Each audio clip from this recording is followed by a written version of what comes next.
Hello, everybody. I'm Contessa Brewer. I'm a correspondent with CNBC, and it's so great to have you with us here today for this amazing session. I know that the coronavirus pandemic sent a lot of us into full-time work from home mode, but few of us believe that this is going to be our reality, at least full-time for the future. At some point, we will presumably return to our workplaces, whether it's full-time or part-time or some like cobbled together version of something in between. We want to know, what will our offices look like? What will they feel like? And where will it be? Major cities? Will they remain the central hubs for corporate headquarters? We have two amazing guests with us here to dig into some of those questions and offer their insight into office space after COVID. Vishaan Chakrabarti is the recently named Dean of the College of Environmental Design at UC Berkeley. And Jennifer Kolstad is the Global Design Director with the Ford Motor Company. It's great to have you both here today with us. Thank you. Great to be here. Vishaan, I want to start with you, but I also want to let our attendees know that we really are hoping that you'll become part of the conversation, that you'll give us your comments and certainly your questions, things that are weighing on your mind that you'd like to be addressed. And you can do that on the right-hand side of your screen, and we'll be monitoring that chat and those questions as well. So please don't be afraid to become part of this. I do want to start with you, Vishaan, and play a little bit of, a cynic about cities, because I'm a New Yorker. I love New York, and we're hearing so much about urban flight and people who have fled these packed, condensed spaces because of health concerns, because of school opportunities elsewhere for their children and the like. And there are those who say cities are dead. Tell me why I'm wrong. Well, I hate to contradict you right away, but cities are our future, and they have to be. We have, by 2100 people, we'll have 10 billion people on this planet. Most of those people will live in cities. And look, I'm older than a lot of you here, and I was planning director for Manhattan under Mayor Bloomberg after 9/11, and people have the same questions: are cities going to be dead? And of course, cities came roaring back. Cities came roaring back after the 1918 Spanish flu. We are in a temporary condition. Does technology create a few new questions? Sure. I mean, because now remote work is possible. But I just think, look, to quote the great architect and urbanist Jerry Seinfeld, who wrote in the New York Times, this is just not great. I don't know that many people who love this life. And I think a lot of people are hankering to get back to face-to-face interaction. I know a lot of CEOs are. I'm a practicing architect as well. I'm collaborating on Chase's new headquarters on some work with Ford and Jen here, and everyone's looking forward to the day that our people can get together and innovate again. And so will there be some amount of remote work in the future? Probably. Will it somehow be the demise of cities? No more than telephones or fax machines were. Can I just press back on one issue? The one thing that's different from 1918 global influenza pandemic and previous Black Plague and everything else is that back then people couldn't work remotely. You might have wealthy people leaving the cities. They always returned because those were the economic centers that existed. Now we know that we can work from away, and companies long after coronavirus will continue to be under margin pressure. They're under pressure all the time to expand their profit margins. Once you know that you can save millions of dollars on rent, why wouldn't you? Because I think, look, I own a company of about 30 employees, and what I know is that, sure, we're working remotely because we have to, not because we want to. And yeah, do I have an extra expense having to do with rent and all of that? But see, Contessa, I think all smart business people know that at the end of the day, what is important about a great business is human capital. It's attracting the best and the brightest. And I don't think the best and the brightest want to sit in their parents' garage, working from home all day. I think they want to be out and meeting interesting people, and that serendipity, that collision, that social friction of cities is what gives us the juice to innovate and create new ideas. And so, yes, we can do a certain amount of remote work. And for some industry, where you don't need that much face-to-face contact, will that be an important thing in the future, a factor in the future? Sure. Which is why I think it's really important for cities to create great spaces, great public space, great buildings, so that we can compete against that temptation of remote work for certain companies. But I still think the most innovative companies, we're going to want to be face-to-face. Jennifer, I know that Ford has reached out to its employees to say, okay, well, tell us what you want. What did you find out? So we have a huge workforce, and we also have the ability to continuously survey, which we've done. Over the last few months, we've surveyed over 30,000 people and asked them constantly how they've been feeling about working remotely, and ask questions like level of comfort with that. Would you like to return to work, and in what capacity? And 70% of our respondents have said they would not like to return to work. And the responses therein kind of start to indicate a hybridized approach. So I would challenge Vishaan a little bit. He's a colleague of mine, and we love a straw man. We love a debate in the design business. So I would challenge this and say that what we probably will land on is something in between, where that there's choice in our future state. COVID has afforded us a few things, like this notion of presenteeism has become moot. So there's no longer the case where if I don't see you, you're not working. I think we've proven that out. If I don't see you, you are working. You're probably working more than you've ever worked before. Yeah. I know that we no longer go to work. There's no longer this idea of at work. You're now on work. You literally turn on the button and you're on work all the time. So we sort of need to strike a balance, in this context, in this new realm of working. But the idea of choice is like the new capital, the new variable. So we're going to create a new landscape of work, which is kind of somewhere in the middle. So you have, Jennifer, had to design workplaces for those who have to be on site at Ford because they can't do their jobs remotely. That's understandable. Mm-hmm. How do you balance out the very present current needs that coronavirus forces on you with what might be in the future, but let's be honest, is kind of unknowable at this point?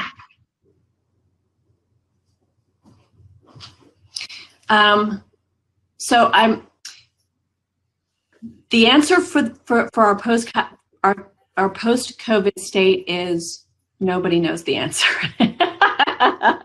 That's honest. Nobody knows. And, this is the problem, really. So our answer has been, we need to kind of think through this thoroughly and bring a lot of experts to the table that we haven't invited into the conversation previously. So we've constructed and invested in something that we've called our think tank. So we're sort of thinking in our now, near, and far framework. So in the far state, we're trying to envision, what the future looks like, and kind of determining what the big themes are, like systemic resiliency, knowing that in the future, we may be in a post-vaccine state, but we're anticipating that there'll be constant change, forevermore. And so, we're trying to envision a new state of work. And what that looks like right now, honestly, Contessa, we don't know. But we're trying to imagine, the best possible variables in that state.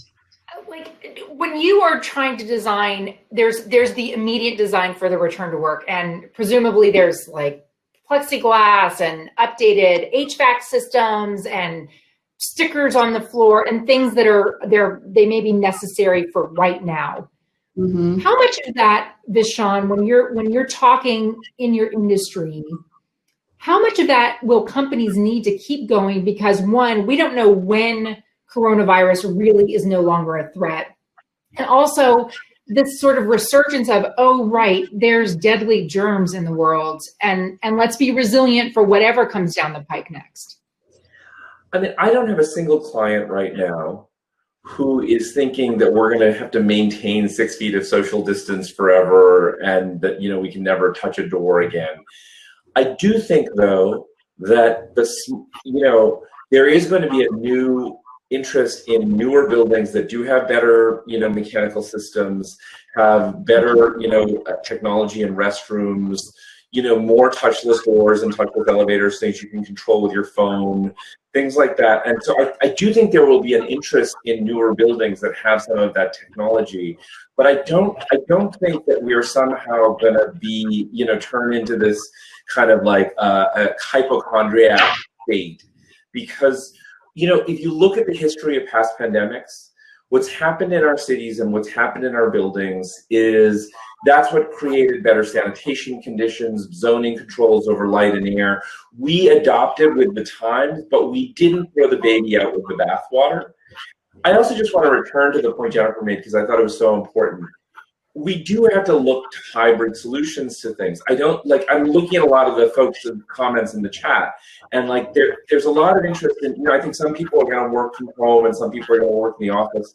But I do think, though, that the interest in working at home from now, when you have to start onboarding new employees and you have to integrate them into your culture and everyone's working from home, we are starting to feel like now that we're months into this, the challenges of this. And so that's why I think that, going back to your question, we've got to design buildings and public spaces that feel healthier. And look, well before COVID, we knew that we were spreading the flu too much and other things. And so there's definitely things we can do to make our buildings healthier, right? And so, we should be making those investments. But I just don't think that we're going to end up in a state for all time where we have to stand 6 feet apart and wear masks. Listen, Dan Utzinger is weighing in here on chat, and he asked, do you think through hoteling processes that allows companies to have their cake and eat it too? Perhaps a reduction, say, of 50% of lease space still allows these collisions to occur, but through hoteling, you also allow work from home. If you share office space or desk space or whatever, and you've got people coming and going, will that make a difference, Jennifer, for Ford moving forward? That's one of the scenarios we're exploring. Yep, it's a great suggestion he makes.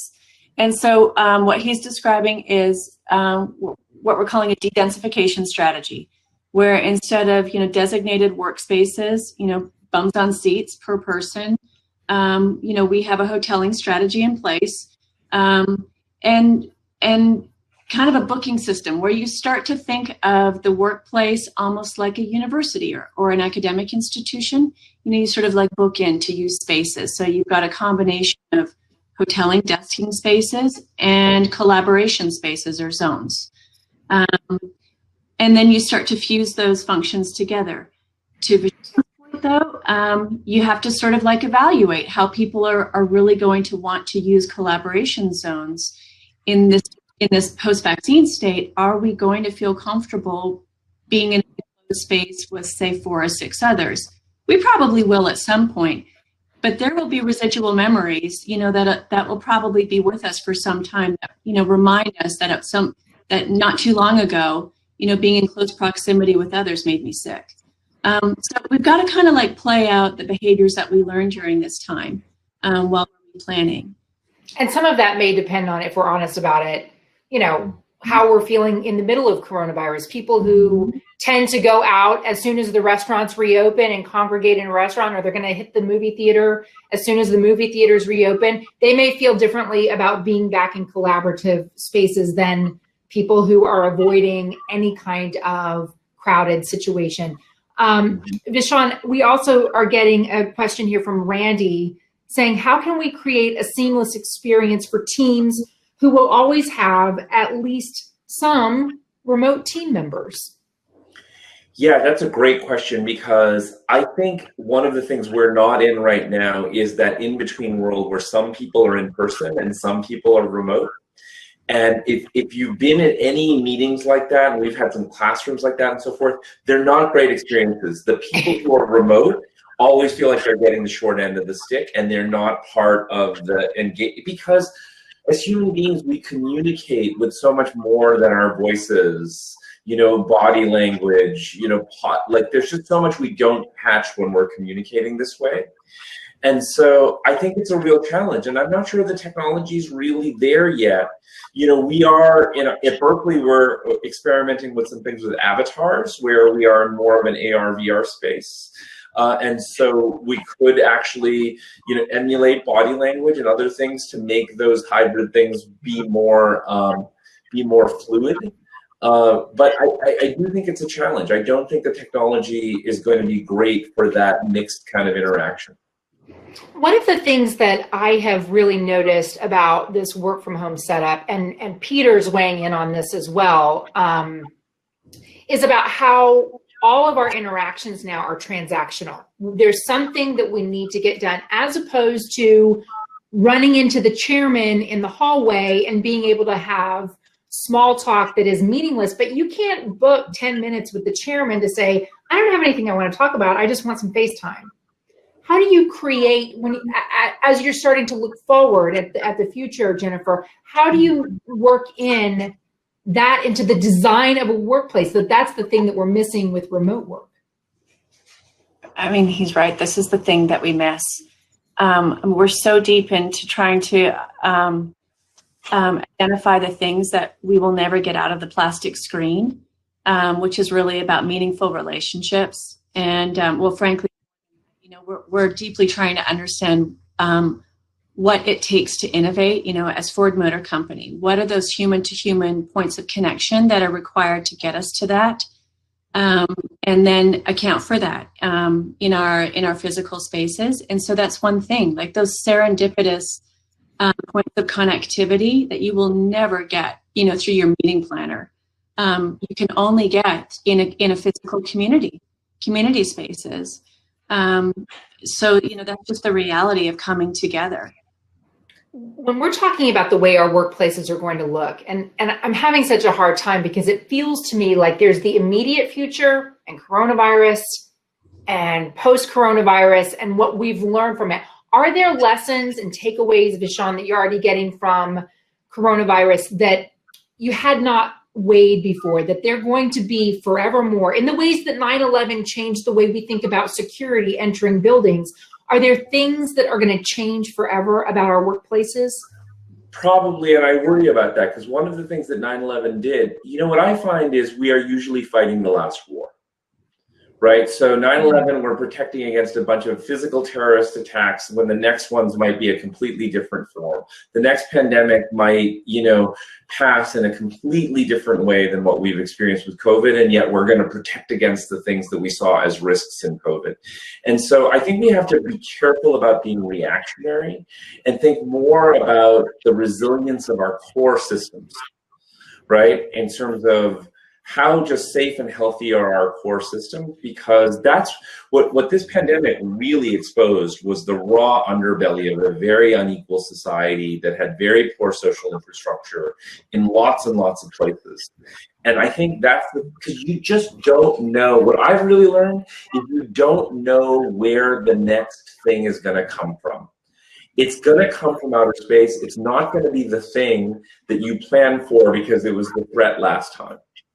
Right. And so it is more about how resilient we are as a society and as a people, as an economy, to withstand all sorts of different, challenges.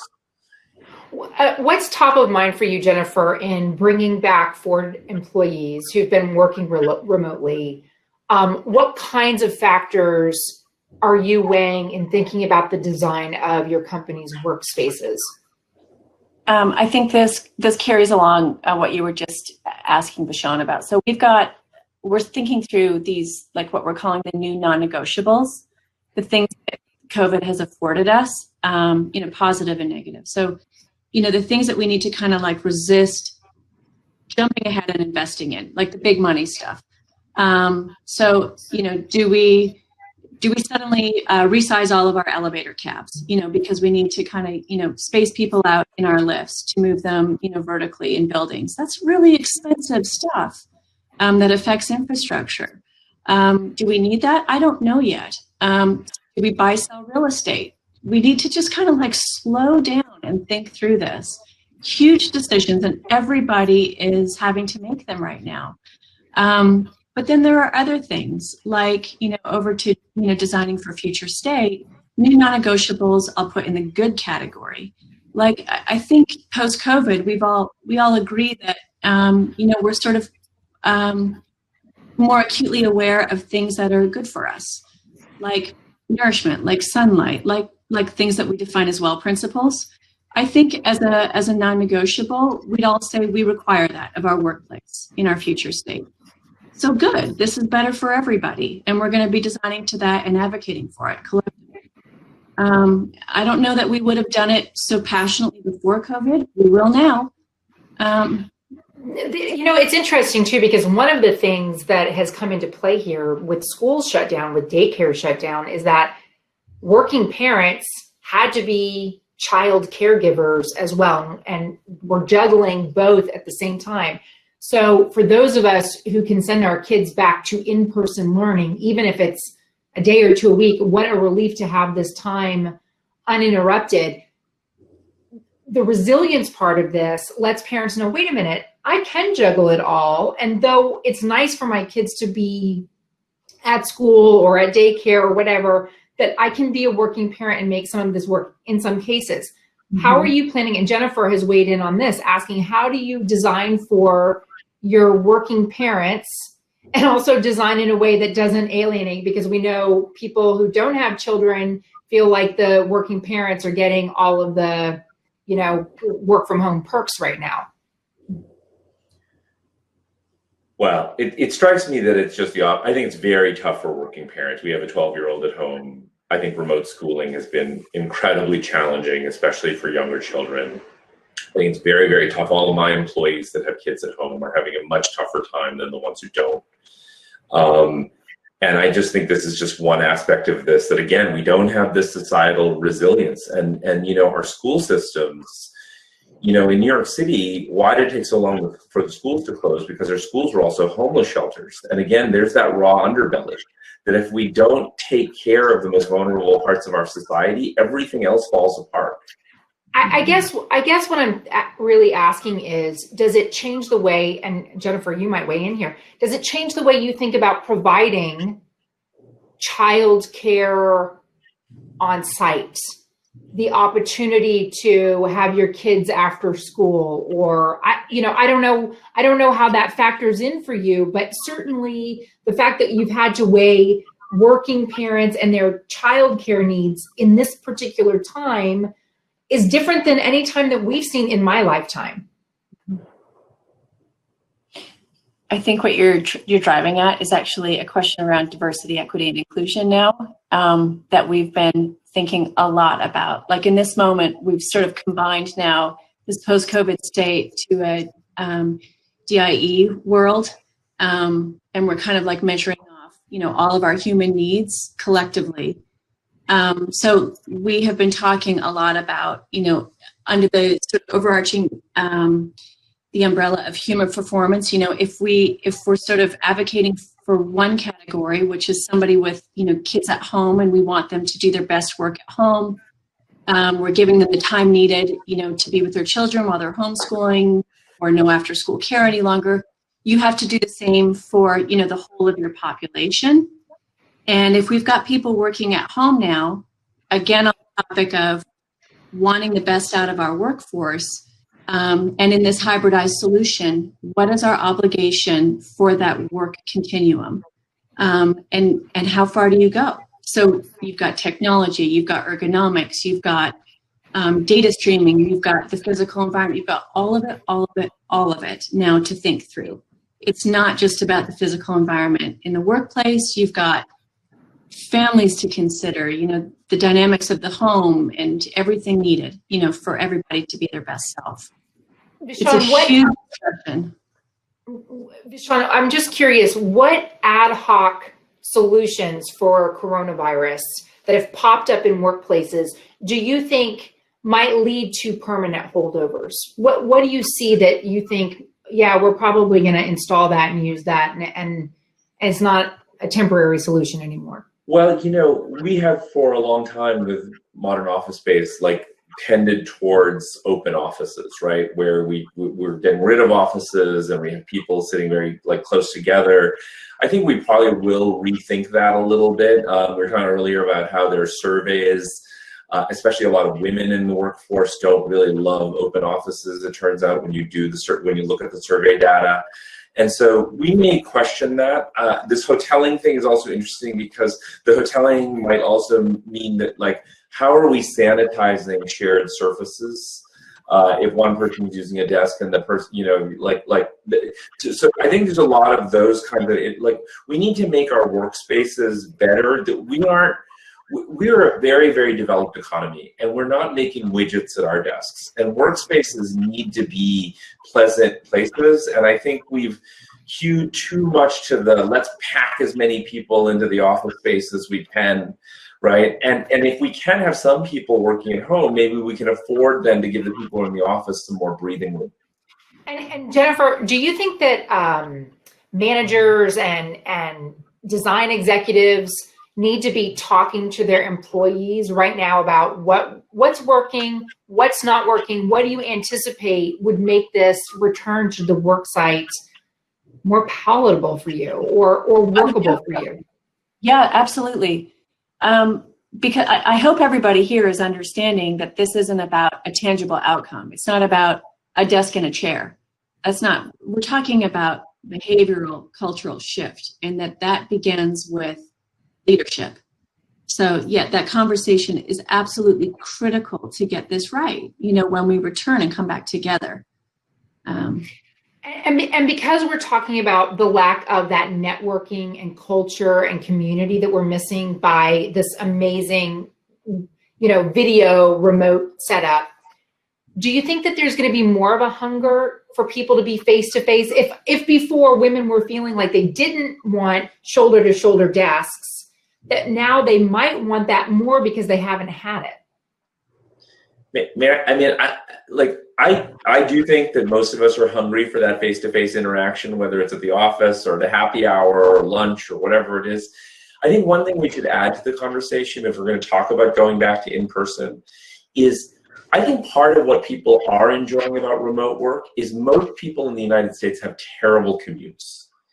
And most people don't miss their commutes. Whether you live in a city and you're in a 40-minute subway ride all day and it's packed, or you're in a packed highway outside of Atlanta, most people do not miss their commutes. And that's because we have underinvested in infrastructure since the 1950s, right? The federal highways were built by a Republican president, and we often forget that. If we have to improve the way in which we move around in order to not make this such a binary decision between, it's nice to not, commute, but then we miss face-to-face interaction.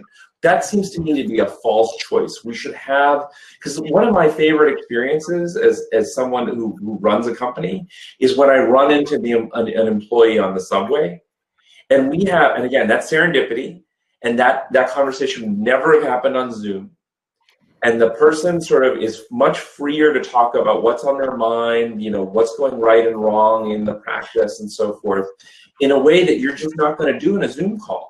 And so just thinking about that larger environment that we all live in, how do we get to work?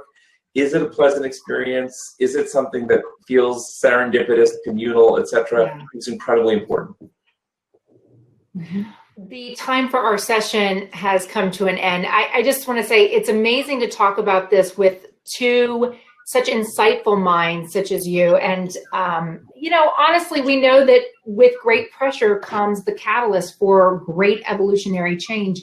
It'll be interesting to watch and see what comes. Jennifer Kolstad, Vishaan Chakrabarti, thank you so much for joining us today. And to all of the attendees, thank you so much. I want to remind you the main stage is back up and running. You can get there by clicking the button on the left side of your screen. And from all of us at CNBC, thank you so much for attending today. Thanks, Contessa. Thank you.